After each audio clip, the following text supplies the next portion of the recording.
এয়া আমি আছোঁ বিহপুৰীয়া প্ৰেৰণা হলত। এয়া আমাৰ লগত আমাৰ আজি বিহপুৰীয়া ৰাইজ আছে। এইফালে ত্ৰিদীপ আৰু এইফালে মিঠু আছে। ইয়াৰ জুবিন দা আৰ্ট হৈ আছে। মিঠু আছে অকণ তললৈ আহিবা পাৰিবা নেকি?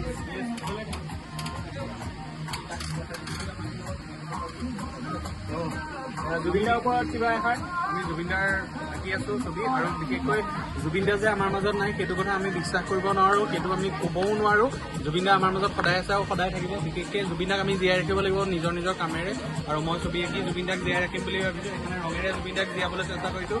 এয়া সহযোগ কৰিছে ত্ৰিদীপে, আৰু বিশেষকৈ জুবিনৰ লগত কেতিয়াও জুবিন দাৰ লগত পলিটিক্স কৰা নহ'ব। আমি সেইটো মানি নলওঁ। জুবিন দাৰ ওপৰত ন্যায় লাগিব, আমি ন্যায় বিচাৰিম, ন্যায়ৰ কাৰণে আমি যুঁজিম। গতিকে গোটেই অসমবাসী ওলাই আহিব লাগিব ন্যায়ৰ বাবে। গতিকে আৰু বিশেষ নকওঁ, জুবিন দাক জীয়াই ৰাখিম। জুবিন দা অমৰ, জয় জুবিন দা। দেখিলোঁ মিঠু দুআষাৰ শুনিলোঁ। আমি সকলোকে ধন্যবাদ জনাইছোঁ যে আমাৰ বিহপুৰীয়াত এনেকুৱা এজন যুৱক আছে যি আমাৰ জুবিন দাক এতিয়াও আমাৰ জীয়াই ৰাখিব বিচাৰিছে, আৰু এনেকুৱা আমাৰ প্ৰতিভাৱান শিল্পী